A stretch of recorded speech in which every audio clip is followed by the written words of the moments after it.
언니, 시골에서 온 동생이 이렇게 무식하면 어떡해요? 처형 이민희의 시댁에서 제사가 있던 날, 시동생 강태민이 비웃었다. 처제 이서연은 28살, 수수한 옷차림에 화장기 없는 얼굴이었다. 죄송해요. 제가 시골에서 자라서. 시골, 요즘 누가 시골 출신을 인정해줘요? 언니도 참, 동생 교육 좀 시키지. 이민희는 10년 전 재벌가에 시집 왔다. 남편 강준호는 대기업 부사장이었다. 시댁은 서울 강남에 100억짜리 저택을 갖고 있었다. 민희는 시댁 눈치를 보느라 동생 서연을 제대로 챙기지 못했다. 서연아, 너 좀 옷이라도 제대로 입고 와라. 언니, 이게 내 좋은 옷인데. 시어머니 강명숙이 코웃음 쳤다. 민희야, 내 동생 좀 어떻게 해. 우리 집안 망신이야. 명절 때마다 저렇게 오면 사람들이 뭐라고 하겠니? 죄송합니다, 어머님. 서연은 어려서 부모님을 여의고 언니 민희와 단둘이 자랐다. 민희는 20에 시집가서 시댁 식구가 됐고 서연은 시골 할머니 손에 자랐다. 대학도 지방대학을 나왔고 지금은 시골 초등학교 교사로 일하고 있었다. 교사면 뭐해? 시골 학교잖아. 월급도 얼마 안 되겠네. 시누이 강혜진이 명품 가방을 자랑하며 말했다. 전 그냥 아이들 가르치는 게 좋아서요. 아이고, 촌스러워라. 요즘 누가 그런 생각으로 살아? 제사가 끝나고 식사 시간이었다. 서연은 구석자리에 앉았다. 시댁 친척들은 그녀를 거들떠보지도 않았다. 대화는 온통 재산, 명품, 해외여행 이야기뿐이었다. 우리 딸 이번에 파리에서 명품백 10개 샀어요. 우리 아들은 외제차 바꿨어요. 3억짜리로요. 서연은 가만히 밥만 먹었다. 시댁 식구들의 과시가 불편했지만 참았다. 언니, 민희를 위해서였다. 식사 후 시어머니가 민희를 불렀다. 민희야, 내 동생 다음부턴 데려오지 마. 우리 집안 격에 안 맞아. 어머님, 그래도 제 친동생인데. 친동생이면 뭐해? 시골 교사 주제에 우리 집에 왔다 갔다 하는 거 보기 싫어. 민희는 눈물을 참으며 고개를 숙였다. 저녁, 서연은 시골로 돌아가는 버스에 올랐다. 언니가 배웅을 나왔다. 서연아, 미안해. 시댁이 좀 까다로워서. 괜찮아, 언니. 나 이해해. 다음엔 좀 나은 옷 입고 와. 화장도 하고. 서연은 쓴웃음을 지었다. 언니마저 시댁 편이었다. 버스 안에서 서연은 조용히 울었다. 자신이 가난하게 자란 게 죄는 아니었다. 하지만 세상은 그렇게 봐주지 않았다. 그날 밤 서연은 시골 할머니 댁에 도착했다. 할머니는 80이 넘었지만 여전히 정정하셨다. 서연아, 왜 울었니? 아니에요, 할머니. 그냥 바람 맞아서요. 언니네 시댁에서 또 무시했구나. 서연은 대답하지 않았다. 할머니는 손녀의 손을 잡았다. 서연아, 너는 너대로 살아라. 남이 뭐라든 신경 쓰지 마. 넌 훌륭한 아이야. 고마워요, 할머니. 하지만 서연의 마음은 무거웠다. 언니네 시댁에서 당한 무시와 멸시가 가슴에 박혔다. 다음 날 서연은 학교에 출근했다. 시골 초등학교는 학생이 30명밖에 안 됐다. 하지만 서연은 아이들을 진심으로 사랑했다. 선생님, 오늘은 뭐 배워요? 오늘은 우리 꿈에 대해 이야기해 볼까? 아이들의 눈이 반짝였다. 서연은 이 순간이 좋았다. 돈도 명품도 권력도 없었지만 아이들의 웃음이 있었다. 수업이 끝나고 교장 선생님이 서연을 불렀다. 서연 선생님, 오늘 특별한 손님이 오셨어요. 손님이요? 교장실에는 정장 차림의 중년 남성이 앉아 있었다. 교육부 장학관이었다. 서연 선생님이십니까? 제가 선생님 수업을 참관하고 싶어서 왔습니다. 네, 제 수업을요? 선생님이 작년에 쓰신 교육 논문이 아주 훌륭했어요. 교육부에서 주목하고 있습니다. 서연은 깜짝 놀랐다. 자신이 밤마다 쓴 논문이 교육부까지 올라갔다는 것이었다. 감사합니다. 하지만 저는 그냥 겸손하시네요. 다음 주에 다시 오겠습니다. 선생님 수업 방식을 전국에 소개하고 싶거든요. 장학관이 돌아간 후 교장 선생님이 말했다. 서연 선생님, 축하해요. 이거 대단한 일이에요. 하지만 서연은 실감이 나지 않았다. 그저 아이들을 위해 한 일이 이렇게 평가받을 줄은 몰랐다. 한 달 후 서연의 교육 방법이 교육부 공식 자료집에 실렸다. 전국 교사들이 참고할 만한 우수 사례로 선정된 것이었다. 서연은 교육부로부터 표창장을 받았다. 이서연 선생님, 대한민국 교육 발전에 기여한 공로로 교육부 장관 표창을 수여합니다. 시상식에는 언론도 왔다.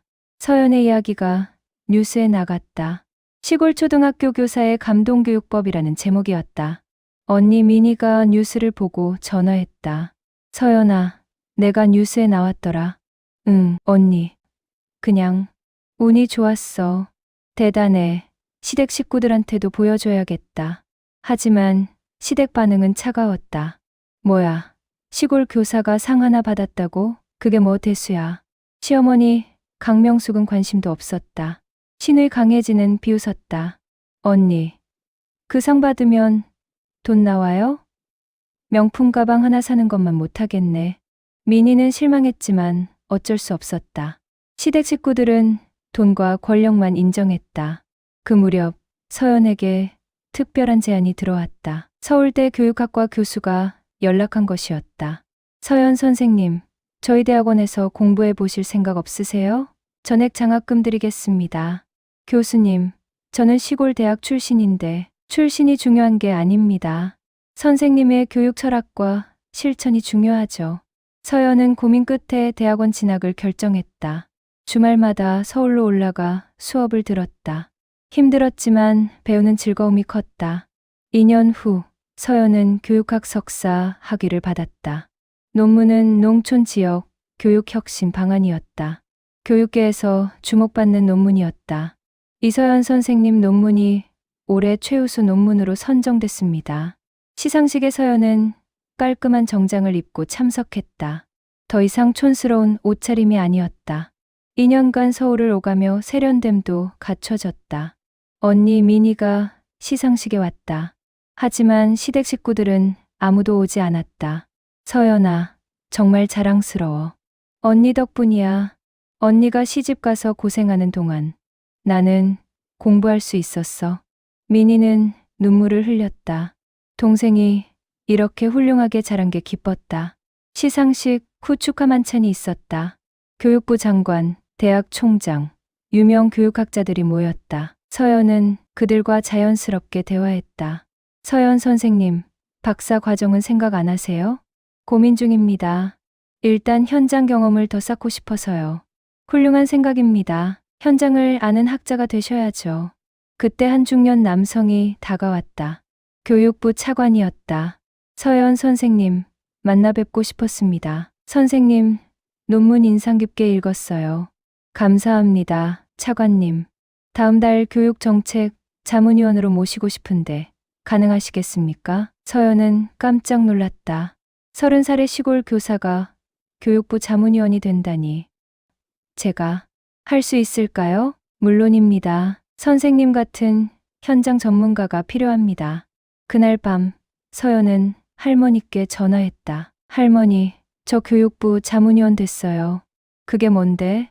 정부 정책 만들 때 제 의견을 물어보신대요. 오메, 우리 서연이가 대단해졌구나. 할머니의 목소리에 자부심이 가득했다. 한편 시댁에서는 서연의 소식이 화제가 됐다. 하지만 여전히 무시하는 분위기였다. 자문위원이 뭐 대수래? 월급이나 많이 주나? 그게 아니라 명예직이래요. 명예? 그런 거에서 뭐해? 돈이 최고지. 시어머니 강명숙은 여전히 서연을 낮춰봤다. 3년 후 서연은 교육학 박사 학위를 받았다. 33세 나이에 박사가 된 것이었다. 게다가 서울의 명문 사립대학 교수로 임용됐다. 이서연 교수님, 축하드립니다. 서연은 더 이상 시골 교사가 아니었다. 서울 명문대 교수이자 교육부 정책 자문위원이었다. 방송에도 자주 출연해 교육 문제를 논했다. 어느 날 시댁에서 급히 연락이 왔다. 서연 씨, 좀 와주실 수 있어요? 시어머니 강명숙이었다. 목소리가 급했다. 무슨 일이세요? 우리 손자가 학교에서 문제가 생겼어요. 좀 도와주세요. 서연은 시댁을 방문했다. 5년 만이었다. 예전과 달리 단정한 정장에 자신감 넘치는 모습이었다. 어서 오세요, 교수님. 시어머니의 호칭이 바뀌었다. 예전엔 서연아였는데 이제는 교수님이었다. 무슨 일이신지 말씀해 보세요. 손자가 학교에서 왕따를 당하고 있어요. 선생님들도 도움이 안 돼요. 서연은 조카 이야기를 들었다. 조카는 중학생인데 친구들에게 괴롭힘을 당하고 있었다. 부모인 강준호 부부는 어떻게 해야 할지 몰랐다. 서연, 아니 교수님, 부탁이에요. 좀 도와주세요.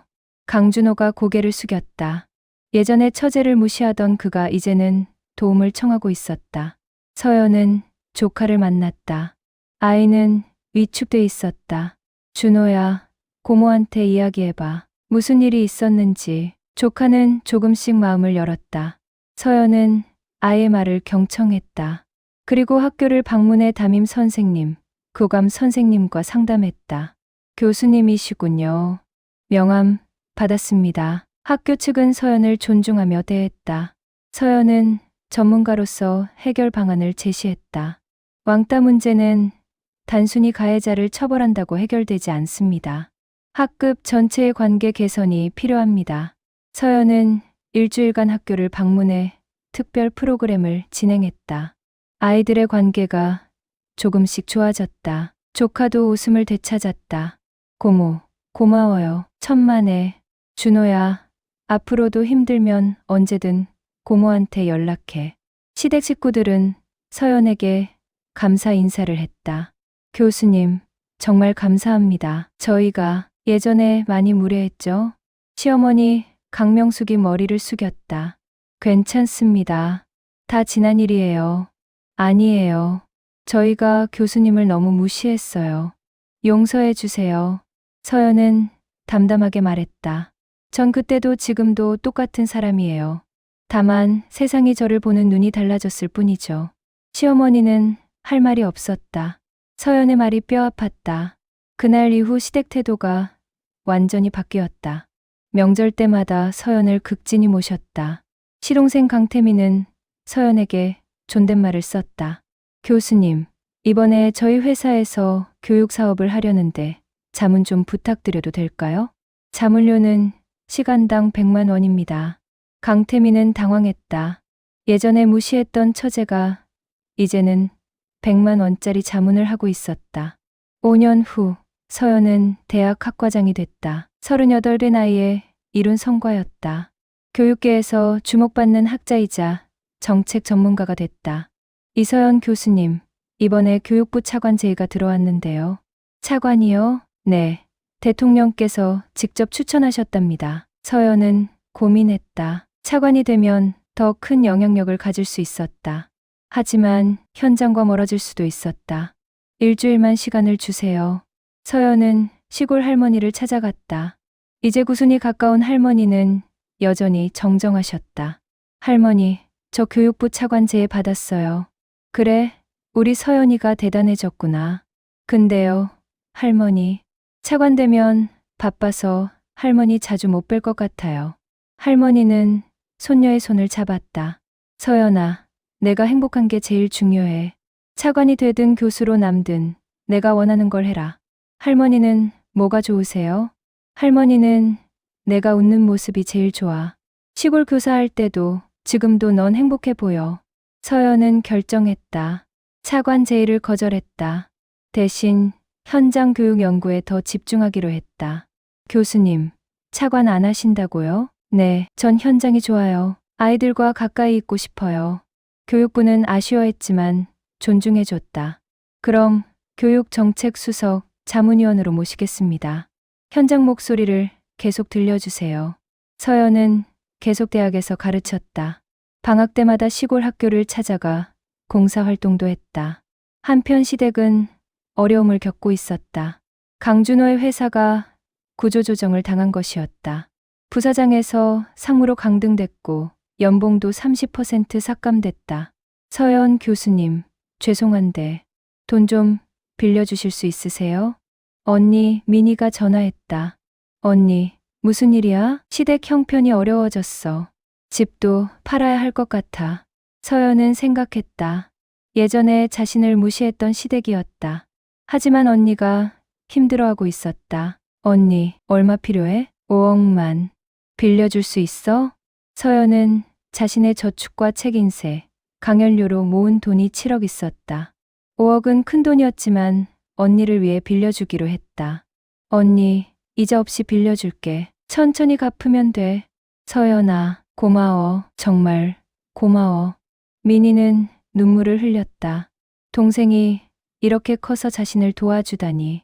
서연은 시댁을 방문해 돈을 전달했다. 시어머니 강명숙은 고개를 들지 못했다. 교수님, 저희가 예전에 정말 죄송했습니다. 괜찮습니다. 언니 때문에 돕는 거예요. 그래도 저희가 교수님을 너무 무시했어요. 촌뜨기라고, 시골 교사라고. 서연은 차분하게 말했다.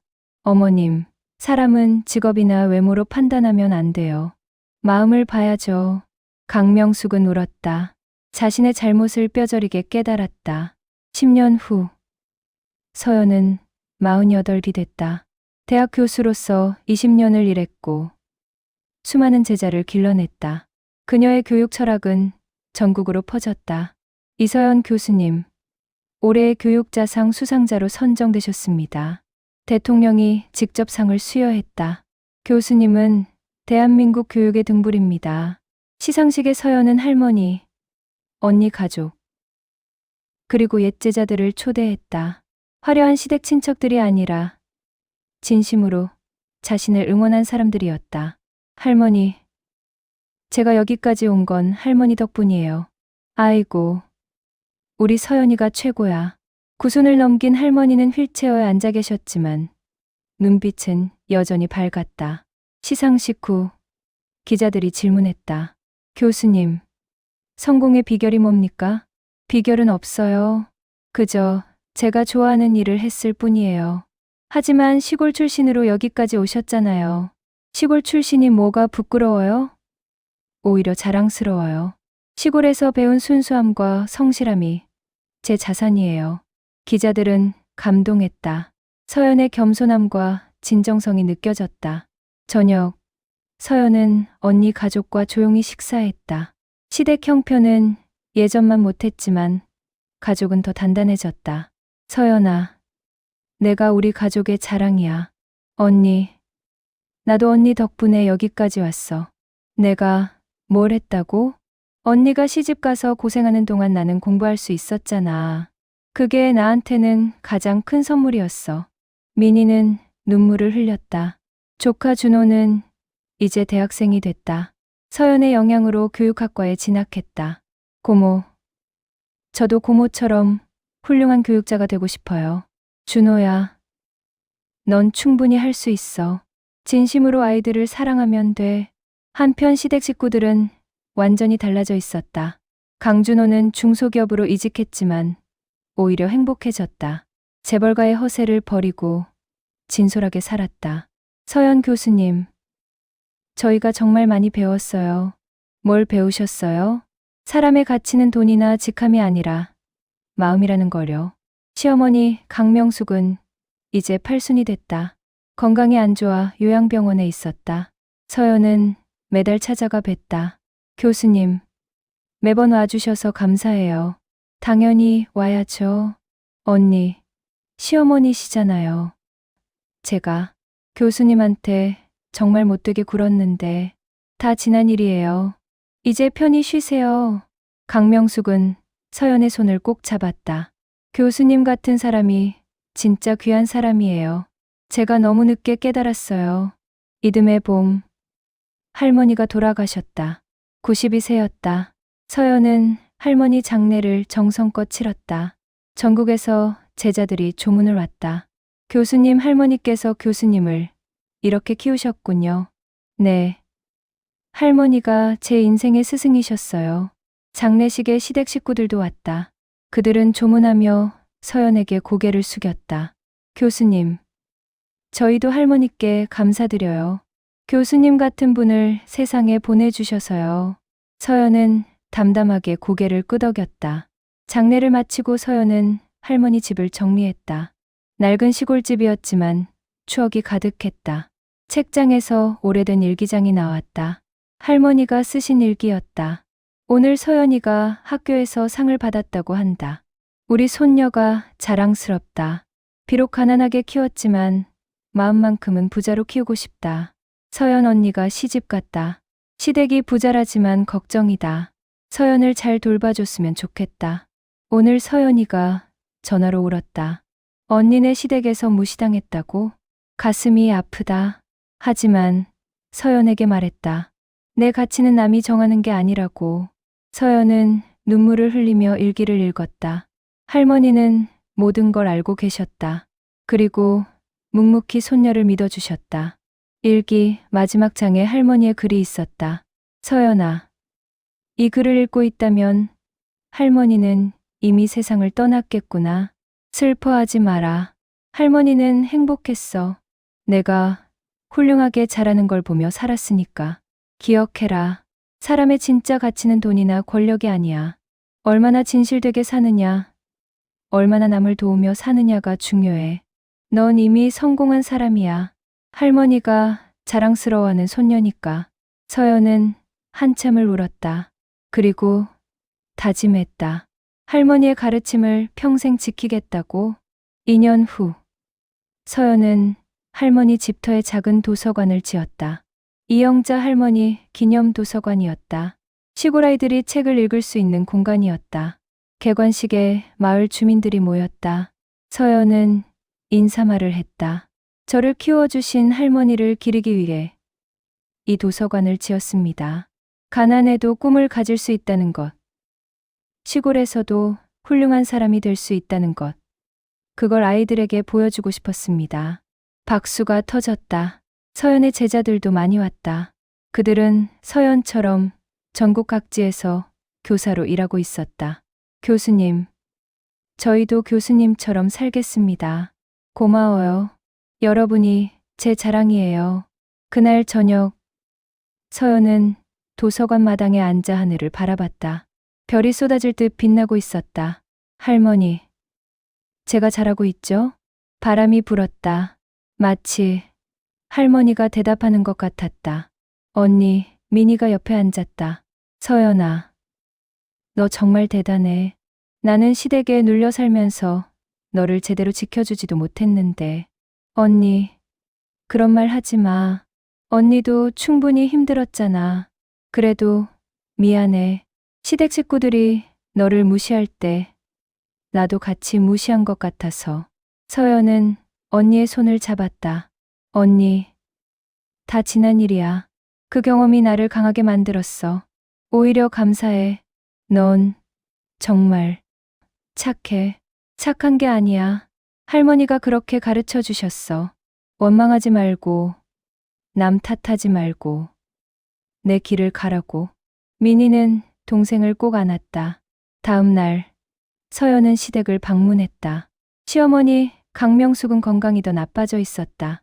교수님, 자주 와주셔서 감사해요. 어머님, 편찮으시죠? 제가 좋은 병원 알아볼게요. 아니에요. 이제 그만 가려고요. 제 삶은 충분했어요. 강명숙은 서연의 손을 잡았다. 교수님, 마지막으로 부탁 하나만 해도 될까요? 말씀하세요. 제 손자들, 준호랑 준서 좀 잘 봐주세요. 제대로 된 어른으로 키워주세요. 당연히 그래야죠. 제 조카들인데 고마워요. 제가 교수님한테 정말 못되게 굴었는데. 어머님, 그 이야기는 이제 그만해요. 다 과거예요. 강명숙은 눈물을 흘렸다. 교수님은 진짜 어른이에요. 저보다 훨씬 더. 한 달 후, 강명숙이 세상을 떠났다. 서연은 장례 준비를 도왔다. 시댁 식구들은 서연의 도움에 깊이 감사했다. 교수님이 아니었으면 어떻게 했을까요? 가족인데 당연한 거죠. 장례를 마치고 강준호가 서연을 조용히 불렀다. 교수님, 송구스럽지만 어머니 유언이 있었어요. 유언이요? 어머니가 재산의 절반을 교수님께 드리라고 하셨어요. 서연은 깜짝 놀랐다. 안 돼요. 전 필요 없어요. 아니에요. 어머니, 유언이에요. 교수님이 우리 가족에게 해주신 게 너무 많다고. 이렇게라도 보답하고 싶다고 하셨어요. 형부님, 정말 괜찮아요. 돈은 형부네가 쓰세요. 서연은 단호하게 거절했다. 하지만 유언 집행인이 설득했다. 교수님, 고인의 뜻입니다. 받으셔서 좋은 일에 쓰시면 어떨까요? 서연은 고민 끝에 받기로 했다. 그리고 그 돈 전액을 교육재단에 기부했다. 시골 아이들 장학금으로 써주세요. 신문에 기사가 났다. 이서연 교수, 상속받은 10억 전액 기부. 진정한 교육자의 모습. 사람들은 감동했다. 서연은 인터뷰에서 말했다. 돈보다 중요한 게 있어요. 아이들의 꿈이죠. 제가 시골에서 자랐지만 꿈을 포기하지 않았던 것처럼. 다른 아이들도 그랬으면 좋겠어요. 5년 후, 서연은 53살이 됐다. 대학 총장 제의가 들어왔지만 거절했다. 전 교수로 남고 싶어요. 학생들을 직접 가르치는 게 좋거든요. 서연의 제자들은 전국 각지에서 교수로, 교육공무원으로 일하고 있었다. 그들은 모두 서연의 가르침을 이어받았다. 학생을 진심으로 사랑하고 차별하지 말고 꿈을 응원하라. 어느 가을날 서연은 시골 도서관을 찾았다. 10년 전 할머니 이름으로 지은 그곳이었다. 이제는 마을의 명소가 됐다. 선생님, 안녕하세요. 아이들이 뛰어왔다. 서연은 아이들과 함께 책을 읽었다. 선생님, 저도 커서 선생님 같은 사람 되고 싶어요. 그래? 넌 충분히 될 수 있어. 착한 마음만 있으면 돼. 해가 지고 있었다. 서연은 도서관 앞 할머니 동상을 바라봤다. 자애로운 미소를 짓고 있는 할머니의 모습이었다. 할머니, 저 행복해요. 돈도 많지 않고 권력도 없지만 제가 하고 싶은 일을 하며 살고 있어요. 바람이 불며 나무짚이 흔들렸다. 서연은 미소 지었다. 30년 전 시댁에서 무시당하던 그 촌뜨기 처제는 이제 없었다. 대신 자신의 길을 당당히 걸어가는 교육자, 이서연이 있었다. 사람의 가치는 남이 정하는 게 아니야. 내가 정하는 거지. 서연은 할머니의 가르침을 되새기며 도서관 문을 닫았다. 내일도 아이들이 기다리고 있었다. 그것만으로 충분했다.